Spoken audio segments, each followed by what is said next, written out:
chers amis de la presse, vous êtes invités à cette conférence de presse cet après-midi que le ministre de la Santé et moi-même aurons le plaisir et l'honneur d'animer avec vous.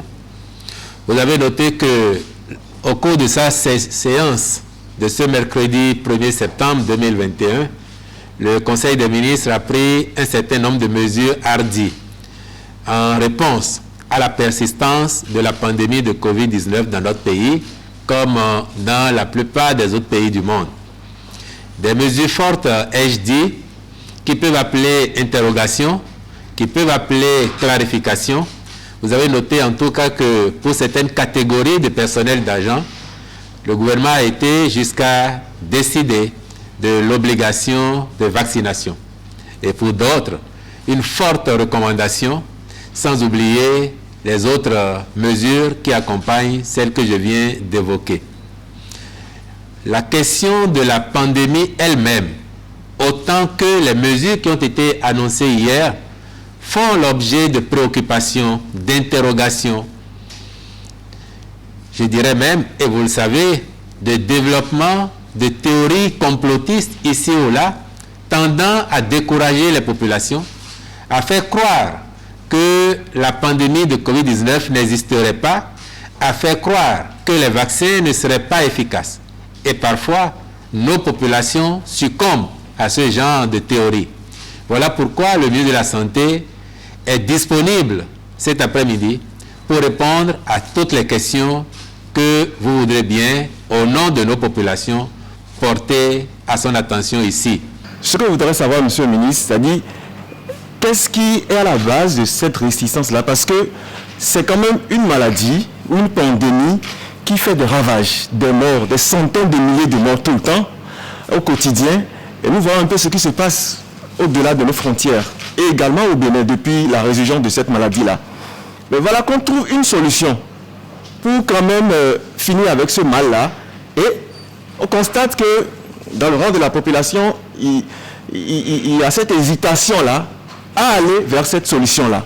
Nous voudrions savoir à quand l'arrivée des doses de AstraZeneca, parce que ceux qui ont reçu la première dose sont toujours dans l'attente. Autre chose, de combien de doses disposons-nous actuellement au Bénin? Est-ce que cela pourra couvrir tous ceux à qui on fait obligation de se faire vacciner?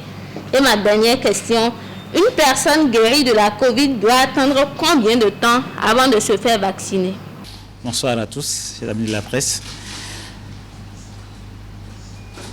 Je vais commencer par la question ayant trait à la réticence des populations pour se faire vacciner. Je dois d'abord dire avant toute chose que cette tendance s'est inversée déjà. La réticence majeure que nous avons connue au début de la vaccination depuis mars a changé depuis bientôt 3 semaines. Et vous pouvez constater sur les sites de vaccination l'affluence qu'il y a. Il y a certaines personnes de notre population qui déjà à 4 heures du matin se lèvent déjà pour aller prendre leur place pour bénéficier de cette vaccination salvatrice. Parce qu'elles ont compris que c'est à ce prix seul que nous pouvons survivre à la pandémie. En effet, les statistiques sont là. Et malgré l'infodémie ambiante, la population a commencé à comprendre que l'évidence est là. L'évidence, c'est que lorsque vous allez sur nos sites de prise en charge, nous avons enregistré aujourd'hui plus de 300 cas graves. Et parmi ces 300 cas graves, à peine une dizaine de personnes étaient vaccinées. Et vous allez vous demander pourquoi ces personnes vaccinées ont pu même développer ces formes modérées ou graves. Parce qu'il y en a, la majorité n'était pas complètement vaccinée déjà, donc l'immunité n'était pas complètement acquise. Mais même pour les quelques 2 qui étaient complètement vaccinés, il faut savoir qu'il y a des maladies ou d'autres circonstances qui peuvent entraîner le fait qu'il y ait un retard à l'immunisation. Vous pouvez être vacciné et vous pouvez avoir besoin de plus de doses peut-être pour avoir l'immunisation suffisante pour contrer la maladie. Et cela fait que, donc, même si vous êtes vacciné, vous pourriez éventuellement développer une forme peut-être un peu plus importante. Mais quand on regarde la grande masse, plus de 300 personnes, avec une dizaine seulement de personnes vaccinées, vous comprenez aisément que ce mal n'attaque essentiellement de façon grave que les sujets non vaccinés. Et c'est ces sujets non vaccinés qui sont en train, malheureusement, de perdre la vie aujourd'hui. Et c'est ce que la population a eu à comprendre. Et ce n'est pas seulement au Bénin que nous avons ce constat. Ailleurs également, les statistiques qui existent montrent que ce sont les personnes non vaccinées qui font les formes graves de la maladie et qui en meurent. C'est pourquoi aujourd'hui que nous constatons que les populations sortent de plus en plus. L'autre élément très important qu'il faut souligner, c'est la question des agents de santé. Parce qu'il faut malheureusement constater que certains agents de santé contribuent à entretenir le flou au niveau de la population. Malheureusement. Et il faudrait que nous puissions insister sur le fait qu'il faut faire très attention aux vidéos qui circulent. Parce qu'ils sont en fait des vecteurs de ces informations non scientifiquement prouvées qui circulent. Ils ne se font pas faire leur propre opinion scientifique sur la question. Et pourtant, ils véhiculent ce genre d'informations. Et vous savez bien que pour notre population, l'agent de santé est un dieu. Et cette population se pose la question, mais si un agent de santé dit qu'il y a un doute là-dessus, alors c'est qu'il y a quelque chose de vrai dedans. Je voudrais formellement et fortement dire à notre population que c'est quelques agents de santé qui véhiculent ces informations totalement erronées, n'ont pas la vérité. Ils se font manipuler par ces informations, malheureusement, et contribuent de fait à renforcer quelques personnes dans cette négation de l'effet de la vaccination. Ce qui est extrêmement préjudiciable. Comme vous avez pu le constater hier, le gouvernement a imposé la vaccination aux agents de santé. Parce que malheureusement, les mêmes qui aujourd'hui sont en train de refuser la vaccination, c'est ces mêmes agents de santé qui sont en train de mourir malheureusement à l'ADA. Nous en avons malheureusement perdu déjà un certain nombre. Et imaginez que nous ayons les agents de santé qui soient décimés au fur et à mesure, qui se retrouvent à l'ADA et qui malheureusement meurent également. Qui va soigner le reste de la population quand on souffre d'autres maladies, de la diarrhée, du paludisme et autres? C'est pour ça que l'État, en toute responsabilité, a décidé de protéger non seulement les agents de santé, mais de protéger surtout la population en obligeant ces forces qui doivent permettre à cette population de survivre aux autres maladies de rester debout, de ne pas se faire décimer par cette maladie. Donc, en résumé, pour répondre à cette question, c'est vrai qu'il y a de la réticence au départ, mais aujourd'hui, nous inversons la tendance. Et de plus en plus de populations sortent pour se faire vacciner. Je voudrais également, pour répondre à la deuxième préoccupation liée à la quantité de vaccins, dire que le gouvernement a mis en place une politique pour procéder à un approvisionnement continu en vaccins. Vous savez, les vaccins ont une durée de vie. Nous avons commencé avec les premières doses d'AstraZeneca qui sont venues, qui devaient expirer au mois de juillet, et qui malheureusement ont expiré sans que les populations n'aient pu en bénéficier suffisamment. parce qu'à ce moment, l'engouement n'était pas encore manifeste. Donc, il faut réguler l'approvisionnement et faire en sorte qu'il soit continu, de façon à permettre aux populations d'y avoir accès, sans pour autant en perdre, de par la péremption. Nous avons aujourd'hui déjà reçu dans le pays 164 000 doses d'AstraZeneca qui sont déjà terminées. Une partie a périmé, bien sûr, et l'autre a servi pour faire les vaccinations.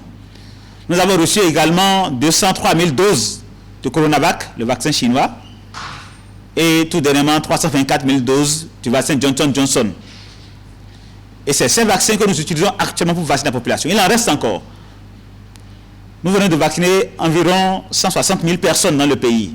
Donc vous imaginez bien que le stock est encore là, dispatché sur toute l'étendue du territoire national. Depuis une semaine, nous avons au niveau des sites qui ont été identifiés, augmenté le nombre de postes de vaccination au regard de l'affluence. Et nous sommes en train de mettre en place une stratégie pour augmenter même le nombre de sites de vaccination actuellement. En dehors de ça, il y a des équipes mobiles qui sillonnent les institutions, les ministères, les structures privées pour pouvoir les aider à vacciner leurs employés. Donc, autant de stratégies qu'on développe aujourd'hui pour faire en sorte que chaque citoyen ayant manifesté le désir manifeste de faire vacciner contre la COVID-19 puisse y avoir accès. Donc, je voudrais vous rassurer qu'il n'y a pas de souci par rapport à l'approvisionnement en vaccins. Là déjà, nous avons déjà anticipé et d'ici la fin du mois de septembre, nous allons avoir des vaccins Pfizer. Les vaccins Moderna également sont déjà en commande et viendront également bientôt. Et les vaccins AstraZeneca qui étaient en rupture également viendront en appoint. Pour ce qui est des sujets qui ont été vaccinés déjà par le vaccin AstraZeneca pour la première dose et qui sont en attente de leur deuxième dose, le ministère de la Santé a recommandé formellement depuis hier à ce qu'ils puissent aller faire la deuxième dose avec le vaccin Johnson & Johnson. D'autres pays l'ont déjà fait. Et vous vous rappelez bien que dans les pays européens aussi, le vaccin AstraZeneca a été switché avec le vaccin Pfizer également. Donc, ce n'est pas une contre-indication de sujet d'un vaccin vers un autre. C'est vrai que ce n'est pas une recommandation formelle de l'OMS, mais ça a été fait et ça a donné de très bons résultats.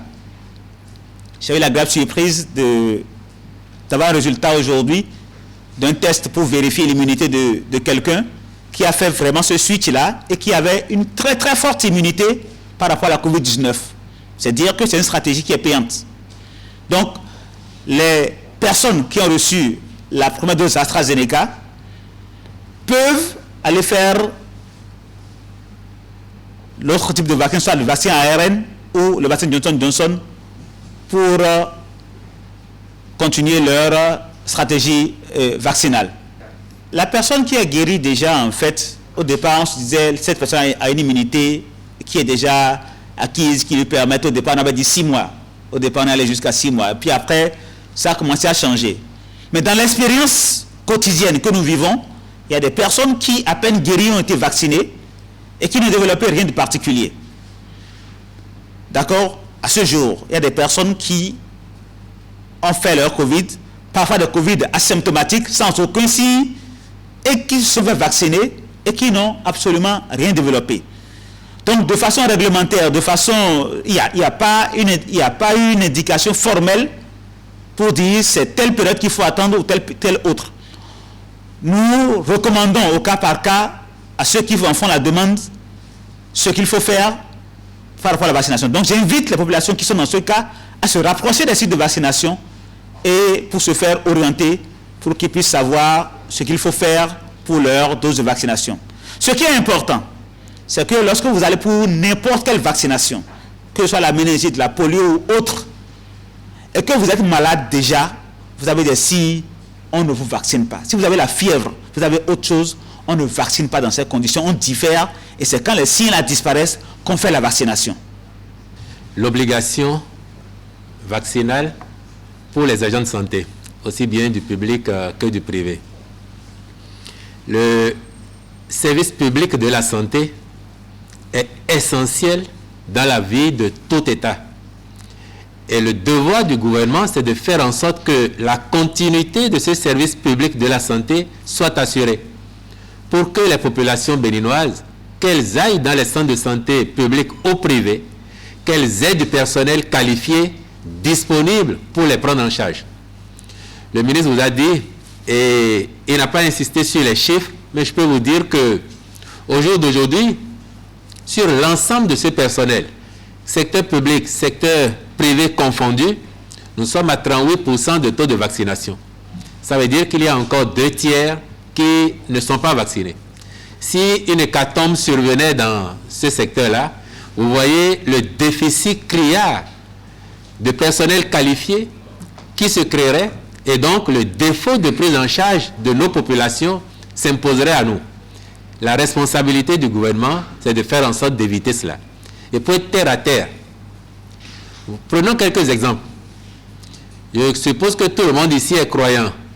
Si je suis un musulman et que je vais à la mosquée, que l'imam demande de réciter des sourates et qu'on observe que l'imam lui-même ne récite pas ou ne sait pas réciter, ça va être préoccupant.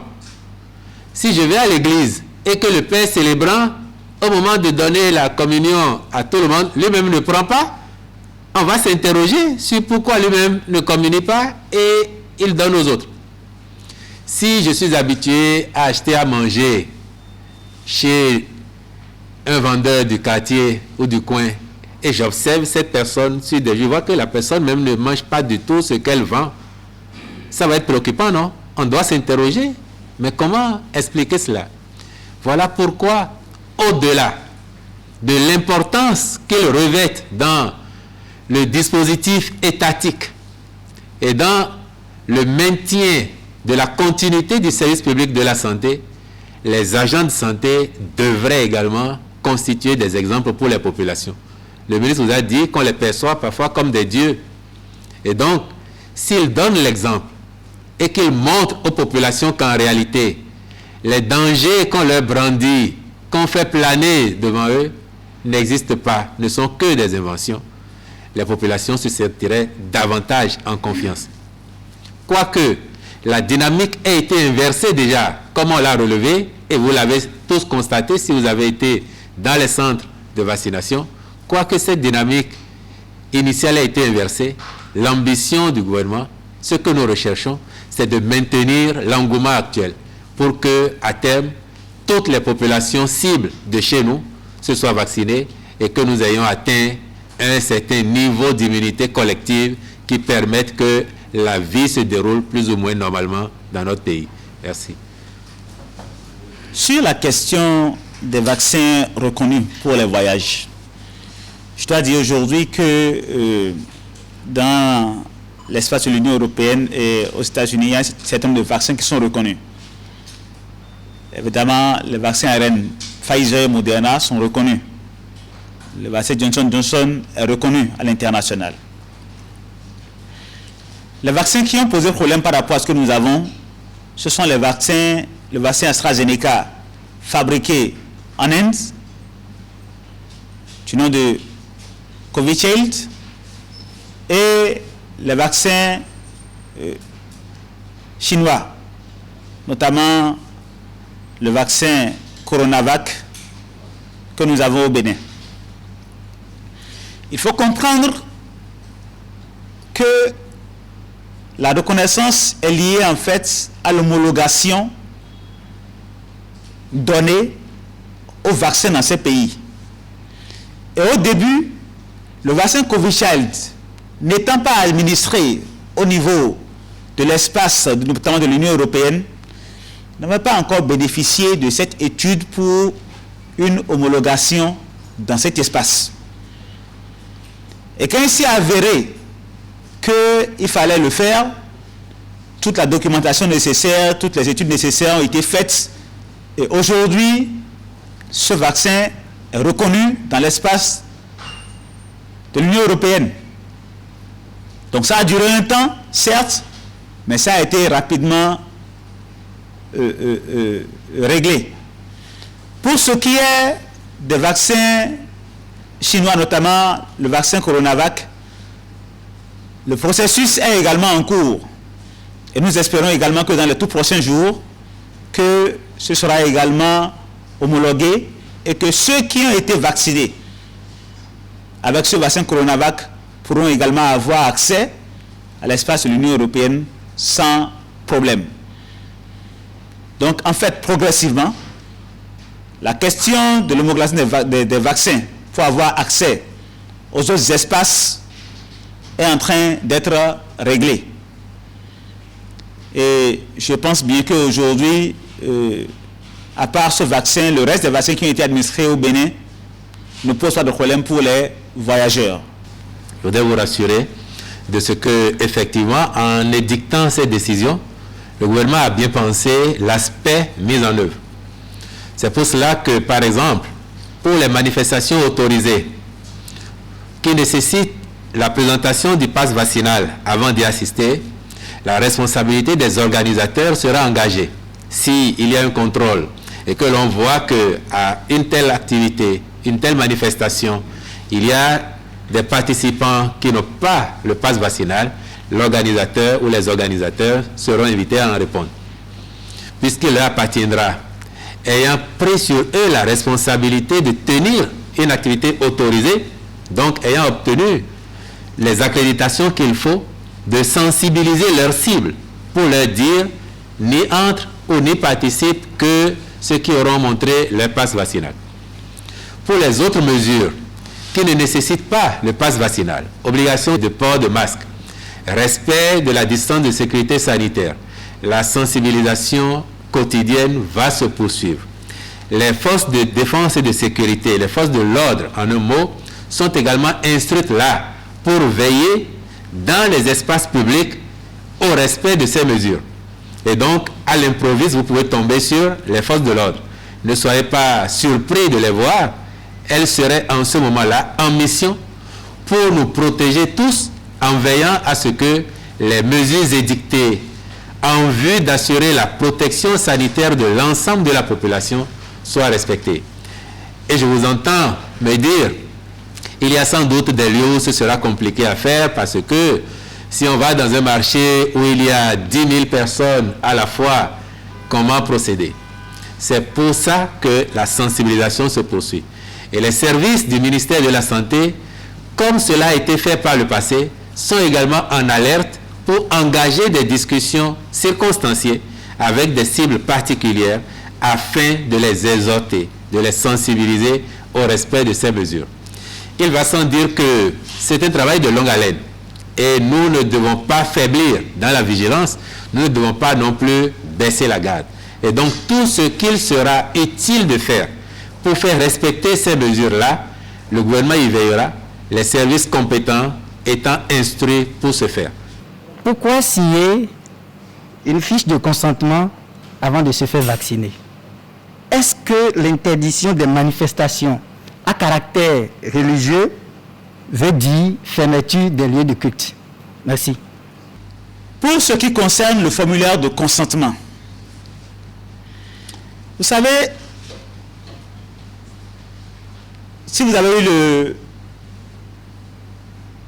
l'avantage d'aller dans un pays européen un jour pour vous faire soigner, même dans certains pays africains, vous allez constater que pour les plus petits gestes qu'on vous doit vous faire là, on vous dit, vous signez un document pour dire que vous avez lu et vous avez reconnu qu'on doit vous faire ça.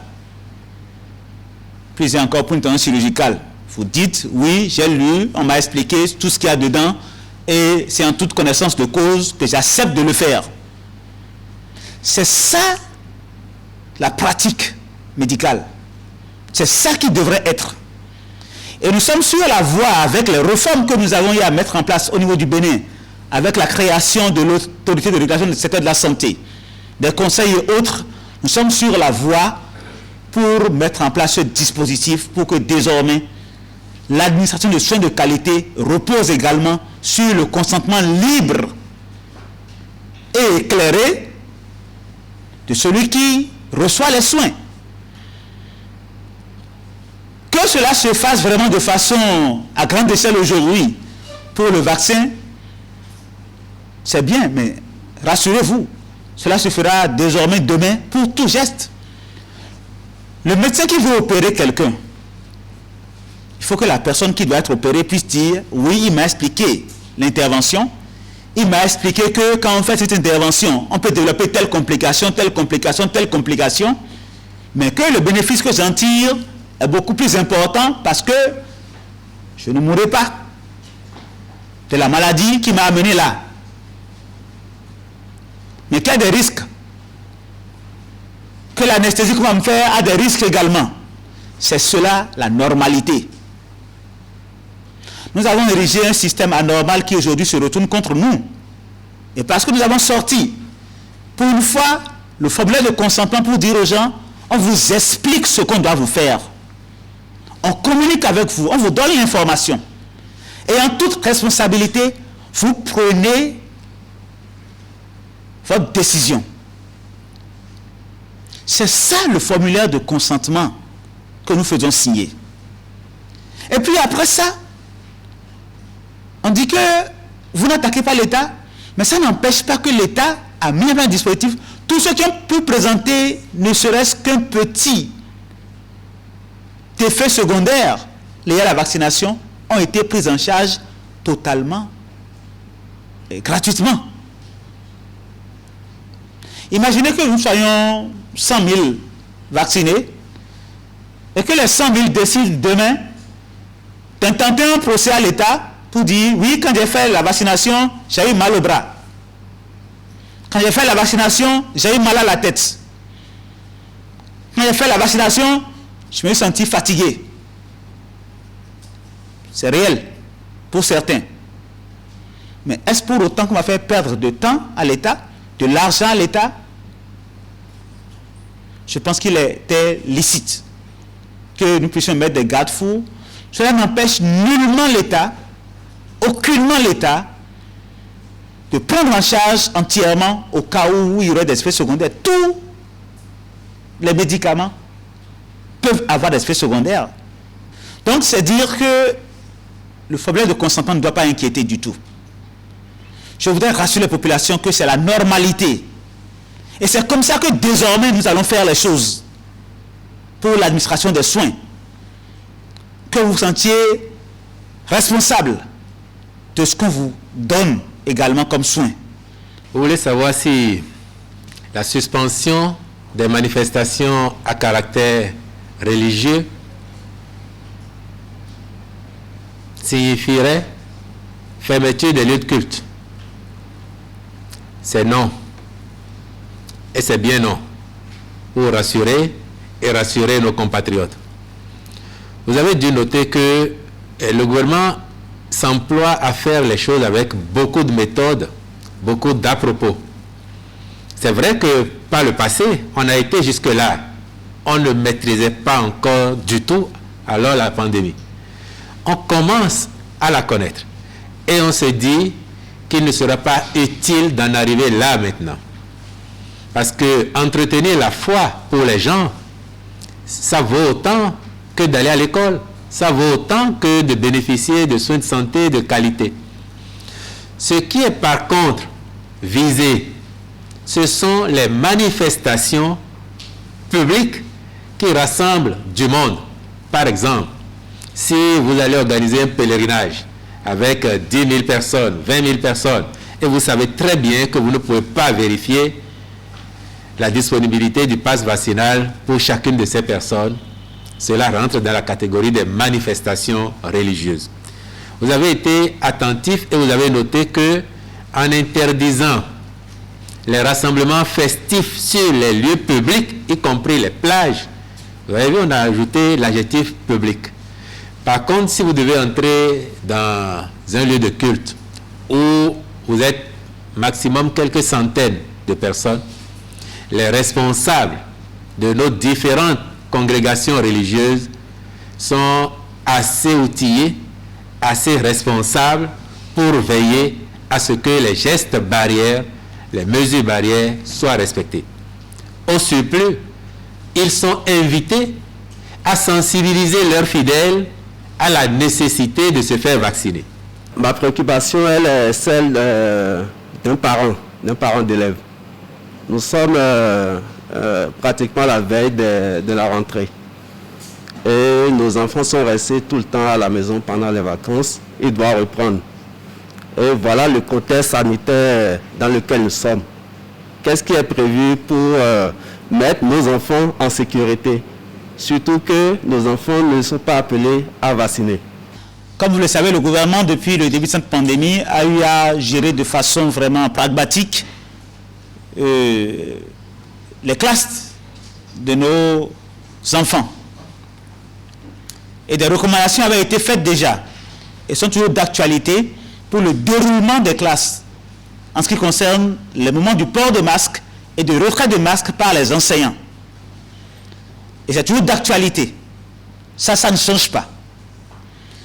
Vous avez également constaté que le gouvernement a recommandé formellement et fortement à ce que le personnel enseignant puisse se vacciner. Mais au-delà de ça, vous savez, quand je regarde les statistiques, il y a quand même une catégorie de cibles âgées de 12 à 18 ans qui sont quand même de plus en plus contaminés. C'est 10% de la population des personnes contaminées. Et des vaccins sont indiqués pour ces cibles-là. C'est fait déjà dans les autres pays. Et lorsque nous allons avoir ce type de vaccin également, nous allons recommander que ces cibles également puissent être vaccinées dans cette tranche d'âge où il y a déjà du recul pour demander la vaccination de ces cibles. C'est vous dire que tout sera mis en place pour faire en sorte que les mesures barrières soient respectées déjà pour la rentrée, mais également que l'incitation du personnel enseignant adulte à se faire vacciner, et peut-être dans un futur pas lointain, pour les cibles des enfants qui peuvent l'être également, soit de mise. Ça nous permettra, comme nous l'avons toujours fait, de poursuivre les activités essentielles que sont le déroulement des classes de façon sereine. Et je dois aller plus loin pour dire que même si en allant en classe, les enfants pouvaient avoir le virus, il est important que les parents à la maison, les personnes adultes à la maison, soient de fait vaccinés. En rencontrant les propriétaires d'hôpital la dernière fois, j'ai pris un exemple. J'ai dit, dans cette salle, prenons la moitié qui soit vaccinée, d'accord, et l'autre moitié qui soit non vaccinée. Les non vaccinés peuvent avoir accès au lieu disant qu'ils ont une PCR négative, ils n'ont pas de Covid. D'accord? Mais si la personne vaccinée éventuellement, une personne avait ne serait-ce le virus, et en contaminant les personnes non vaccinées, ce n'est pas les vaccinés qui sont dans la salle qui vont développer des formes graves. Ils ne vont jamais développer de formes graves de la maladie. Mais les personnes non vaccinées qui sont dans la salle, c'est ces personnes qui seront exposées. C'est pour ça qu'il est important que derrière l'image que nous avons, c'est faire en sorte que, à terme, toutes les personnes exposés, adultes, qui sont dans nos foyers, qui sont en attente, qui peuvent venir se faire contaminer. Je prends l'exemple des personnes adultes, les grands-parents qui sont à la maison. Tranquillement, on dit, et ils ne sortent pas. Ils sont à la maison, ils ne sortent pas. Mais les enfants vont dehors, ils reviennent.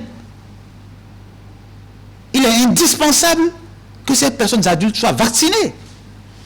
C'est ça notre responsabilité d'aujourd'hui, de demain. De protéger les nôtres.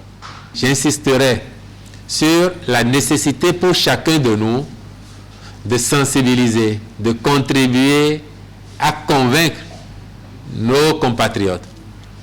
Le compte-rendu du Conseil des ministres hier a fait état du niveau de consommation des obus d'oxygène dans notre pays. Pour constater qu'aujourd'hui, par jour, à la date seule, consomme ce que tous les centres publics et privés consommaient en un an, en temps normal. En un an. On ne dit pas en une semaine ou en un mois. Une journée de consommation d'oxygène à Alada équivaut à un an de consommation d'oxygène dans tous nos centres de santé publics et privés. Ce qui veut dire que là également il y a une certaine tension qui s'exerce sur cet intrant. Et ce n'est pas seulement au plan national, c'est au plan international également. Vous avez suivi au début de la pandémie ce que ça a généré dans certains pays. Et si le gouvernement veille à anticiper, c'est vrai, mais nous voulons surtout que le message passe, que nos compatriotes le comprennent, parce que nous sommes convaincus que se faire vacciner, c'est la solution structurelle aujourd'hui. C'est la solution la plus pertinente que la science nous propose aujourd'hui pour éviter d'en arriver aux conséquences extrêmes. Et donc, encore une fois, nous serons tous avisés d'être des agents sensibilisateurs afin d'amener nos compatriotes, qui ont commencé déjà à y adhérer enfin. Le ministre disait tout à l'heure qu'il a noté cet engouement extraordinaire depuis quelque temps. Il faut dire à nos populations qu'elles ont raison et à nos compatriotes qui hésitent encore qu'il n'y a plus lieu d'hésiter. Il faut se rendre à l'évidence que c'est la solution scientifique que nous avons aujourd'hui pour faire face à la pandémie. Merci.